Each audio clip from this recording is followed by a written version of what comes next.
म्हणून सध्या आहे मी अहमदपूर शहरातून जो काळेगावकडे रस्ता गेलेला आहे, याच रस्त्यावरती माजी नगरसेवक राहुलजी शिवपुजे यांची विहीर आहे आणि या विहिरीमध्ये नगर परिषदेच्या माध्यमातून मुख्याधिकारी यांच्या संकल्पनेतून गणेश विसर्जन करण्यासाठीचे या ठिकाणी कशा पद्धतीनं प्रोव्हिजन करण्यात आलेलं आहे आपण जाणून घेणार आहोत। सर्वप्रथम मी जाणार आहे शिवपुजे यांच्याकडे। काय सगळं अनेक दिवसापासून शहरामध्ये गणपती विसर्जन करण्यासाठी मोठी अडचण होत होती, यावर्षी कशा पद्धतीने सुविधा करण्यात आलेली आहे? या ठिकाणी खरं तर मुख्याधिकारी साहेबांचं अहमदपूरकरांनी आभार मानले पाहिजेत, कारण एवढी मराठवाड्यावर पाण्याचा सध्या दुष्काळ आहे आणि आपले जे पूर्वीचे तलाव आहेत, जे की आपलं सांगवीचं तलाव आहे आणि आपला थोडग्याचा तलाव या दोन्ही ठिकाणी पाण्याची कमतरता असल्यामुळे सीओ साहेबालाही प्रश्न पडला होता आणि आम्हालाही प्रश्न पडला होता की कुठं करायचं। मग त्या संकल्पनेनं साहेबाची माझी चर्चा झाली, सर आपण नवीन विहीर केलेली आहे आणि त्या माध्यमातून आपण इथं विसर्जन करू असं आमचं ठरलं आणि त्या पद्धतीने सीओ साहेबांनी हे सर्व नियोजन केलेलं। सर, त्याचबरोबर माझ्यासोबत निखिलजी कासनाळे सर आहेत, आपण त्यांच्याकडे जाऊया। प्रथमच यावेळी नगरपालिका काहीतरी गणेश भक्ताच्या सोबत आहे असं आम्हाला वाटतंय, गणेश भक्त म्हणून मला वाटतंय। आणि आपणास माहीतच आहे की जशी पाण्याची टंचाई आहे सगळीकडेच, पारंपरिक पद्धतीने आपण टेंभुर्णी आणि सांगवी या ठिकाणी गणेशाचं विसर्जन करत होतो, पण त्या ठिकाणी पाण्याची मोठी कमतरता असल्यामुळे शिवपूजे आमचे मित्र राहुल शिवपूजे यांच्या शेतामध्ये एक विहीर साहेबांना निदर्शनास आली आणि माननीय मुख्याधिकारी साहेब यांनी त्यांना विनंती केली की विसर्जनासाठी तुमची विहीर तुम्ही उपलब्ध करून द्या आणि तेवढ्याच मोठ्या दातृत्व भावनेतून त्यांनी या विसर्जनासाठी गणेश विसर्जनासाठी विहीर उपलब्ध करून दिली। मी सर्व गणेश भक्तांच्या वतीने त्यांचेही मी या ठिकाणी आभार व्यक्त करतो आणि श्री मुख्याधिकारी काकासाहेब डोईफोडे यांचेही विशेष अभिनंदन करतो की व्यवस्था त्या ठिकाणी येण्या जाण्याचा रस्ता असेल, क्रेनची सुविधा असेल, एकदम चांगल्या पद्धतीने त्यांनी गणेश भक्ताची सोय या ठिकाणी केलेली आहे। कुठलाही अनुचित प्रकार घडणार नाही त्यासाठी त्यांचे स्वयंसेवक या ठिकाणी त्यांनी तैनात केलेले आहेत। तसेच पोलीस प्रशासनाने देखील एकदम चांगली काळजी घेतलेली आहे। त्या सर्व प्रशासनाचे मी एक गणेश भक्त या नात्याने सर्वांचे आभार व्यक्त करतो। धन्यवाद सर।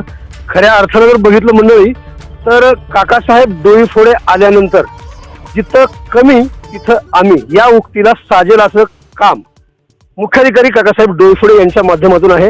नेमकेच त्यांनी या गणेशोत्सवाच्या पार्श्वभूमीवर कशा पद्धतीने सुविधा उपलब्ध करण्यासाठी काय काय परिस्थिती हाताळली आहे आपण पाहणार आहोत। स्वागत आहे सर तुमचं आवाज बहुजनांच्या न्यूज लाईव्ह मध्ये। नमस्कार। आपण पाहिलं असेल की कोरोनाच्या पार्श्वभूमीवर आपण गणपती बाप्पाचं उत्साहात आणि साजरा करतो, परंतु सुदैवानं गेल्या 2 वर्षांमध्ये कोरोनाचं संकट जगावरून देशावरून दूर झालेलं आहे आणि त्यामुळे आपण गणपती बाप्पाचं स्वागत अशी ते उत्साहात करतो। अहमदपूर शहरामध्ये गणपती विसर्जनासाठी यावर्षी थोडंसं मराठवाड्यावर पावसाचं दुर्लक्ष झाल्यामुळे आपल्याला थोडं नियोजनामध्ये अडचण वाटत होती, परंतु सुदैवानं राहुलजींचं खरं तर आभार मानावं तेवढं कमी आहे, कारण त्यांनी माझ्या शब्दाला लगेच होकार दिला आणि आम्हाला गणपती विसर्जनासाठी ही विहीर उपलब्ध। नगर परिषदेमार्फत आपण 3 ठिकाणी गणपती विसर्जनाची सोय केलेली आहे। गावामध्ये जर पाहिलं तर आपण जे छोटे गणपती असतील म्हणजे मोठे मानाचे गणपती सोडून जे इतर गणपती असतील त्या गणपती विसर्जनासाठी रेड्डींची विहीर जी गावात आहे त्या विहिरीमध्ये देखील आपण विसर्जनाची अत्यंत चोख अशी व्यवस्था केलेली आहे। त्याचबरोबर ही विहीर देखील आहे, यामध्ये मोठमोठे जे गणपती असतील, मानाचे गणपती असतील आणि इतर मोठे गणपती असतील तर त्याच्या विसर्जनाची सोय या ठिकाणी। आणि यावर्षी नगर परिषदेमार्फत एक नाविन्यपूर्ण उपक्रम म्हणून पर्यावरणपूरक गणपती विसर्जन ही संकल्पना आम्ही राबवत आहोत। यावर्षी खरं तर आम्ही प्रायोगिक तत्वावरती राबवतोय। नगर परिषदेच्या समोर आम्ही एक छोटासा खड्डा केलेला आहे, त्यामध्ये पाणी टाकून आपण गणपती मूर्तीचं कलेक्शन गावामधून करत आहोत आणि त्या गणपती मूर्तीचं कलेक्शन आता संध्याकाळी आम्ही त्या ठिकाणी एकत्रित आरती करून त्या ठिकाणी विसर्जित करत आहोत। यामध्ये नाविन्यपूर्ण कल्पना अशी आहे की ही जे गणपती मूर्ती आहेत या गणपती मूर्ती ज्या पाण्यामध्ये आम्ही विसर्जित करणार आहोत त्या पाण्यामध्ये आम्ही अमोनियम बायकार्बोनेट म्हणायचं रसायन टाकतो, जेणेकरून या गणपती मूर्ती ज्या आहेत त्या विरघळतील आणि त्यापासून त्याची एक पावडर तयार होईल आणि याच पावडरचा आम्ही नंतर खडू तयार करणार आहोत आणि हे खडू आपण शाळेमध्ये वाटप करणार। ही अशी एक नाविन्यपूर्ण आणि पर्यावरणपूरक अशी संकल्पना आहे। यावर्षी प्रायोगिक तत्वावर करतोय, परंतु मला खरं तर अहमदपूरवासियांचं आभार मानावं लागेल, कारण मला कल्पना नव्हती की आपल्या एवढ्या छोट्याशा प्रयोगाला एवढा मोठा प्रतिसाद मिळेल आणि खरंच खूप खूप धन्यवाद अहमदपूरवासियांचे की आमच्या सुरुवातीच्याच प्रयोगाला भरभरून प्रतिसाद दिलेला आहे। आम्हाला वाटलं की खरं तर हे मोठ्या प्रमाणात करायला पाहिजे होतं, परंतु ठीक आहे, आता यावर्षी आपण छोट्या प्रमाणात केलं, पण पुढच्या वर्षी नक्कीच आपण मोठ्या प्रमाणात करू। सर्व गणेश भक्तांचे आणि सर्व गणपती मंडळाचे मी या ठिकाणी आभार मानेन की खरं तर एक शांततापूर्ण वातावरणात आपलं गणपती विसर्जनाचा कार्यक्रम सुरू आहे सर्वांचं खूप खूप आभार, धन्यवाद. अहमदपूर नगर परिषदेच्या माध्यमातून शहरामध्ये ज्या नागरिकांनी घरगुती गणपती बसविले होते त्या गणपतीचं विसर्जन करण्यासाठी नगर परिषद अहमदपूरच्या माध्यमातून या स्वयंसेवकांची निवड करण्यात आलेली आहे आणि त्यांच्या माध्यमातून कशा पद्धतीने काम सुरू आहे हे माहिती देण्यासाठी माझ्यासोबत येथील स्वयंसेवक असणार आहेत. आपलं हे नाव काय तुझं मला सांग. नमस्कार सर, माझं नाव संतोष लोह जाधव. मी एनसीचा सिनियर अंडर ऑफिसर आहे आणि आज आमची नगर परिषद अहमदपूर मार्फत आमची स्वयंसेवक म्हणून निवड करण्यात आली होती. NSS, NCC आणि विद्यार्थी संघटनेचे सगळे स्वयंसेवक आहेत आणि आम्ही आज दिवसभरामध्ये जे घरगुती गणपती होते त्यांचं कलेक्शन केलं आणि त्यांचं कलेक्शन मार्फत आम्ही ते सगळे गणपती आणले आहेत आणि त्यांची एक आता सामूहिक आरती होईल आणि आरतीच्या नंतर आम्ही त्यांचं विसर्जन इथं सामूहिकरित्या करणार आहोत.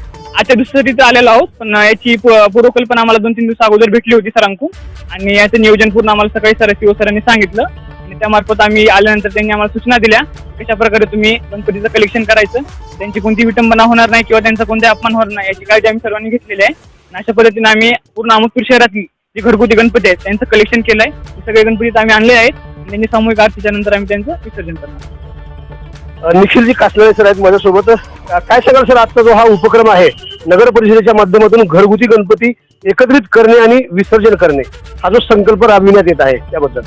मुळात ही संकल्पना जनाधार सेवाभावी संस्था लातूर यांच्या मार्फत आणि अखिल भारतीय विद्यार्थी परिषद यांच्या वतीने ही राबवण्यात येते आहे.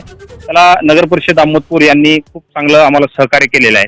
हे सगळे विद्यार्थी परिषदेचे कार्यकर्ते, NSS, NCC चे स्वयंसेवक घरोघर जाऊन या ठिकाणी गणेश मूर्तीचं कलेक्शन त्यांनी केलेलं आहे आणि या कलेक्शन केलेल्या मूर्तीचं आणि एक कृत्रिमरित्या एक तलाव छोटासा माननीय मुख्याधिकारी यांच्या संकल्पनेतून या ठिकाणी तयार केलेला आहे. त्याच्यामध्ये अमोनियम कार्बोरेट म्हणून असं एक केमिकल आहे. त्या केमिकल मध्ये टाकून त्या मूर्तीचं विसर्जन या ठिकाणी करणार आहोत आणि त्याच्यानंतर ते सगळ्या मूर्त्या विरघळल्यानंतर त्याचा शाडू तयार होईल. त्याच्यामधून अमोनियम ऍसिड एक तयार होईल. त्याच्यामुळं शेतकऱ्यांना फवारणीसाठी देखील ते अनुकूल असणार आहे आणि आपण जे वर्गामध्ये खडू वापरतो ते खडू पण त्याच्या माध्यमातून तयार होणार आहे. त्यामुळं हे जे आपण नदीमध्ये विसर्जन करत होतो ते त्याचं एक वेस्टेज होत होतं ते एक उपयोगी येणार आहे आणि नागरिकांच्याच ते कामाला येणार आहे.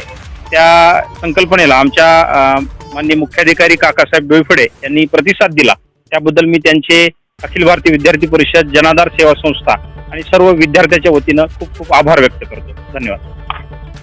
ताजे आणि महत्त्वाचे अपडेट पाहण्यासाठी पाहत राहा फॉर आवाज बहुजनांचा न्यूज लाईव्ह करता शिवाजीराव गायकवाड, अहमदपूर, लातूर.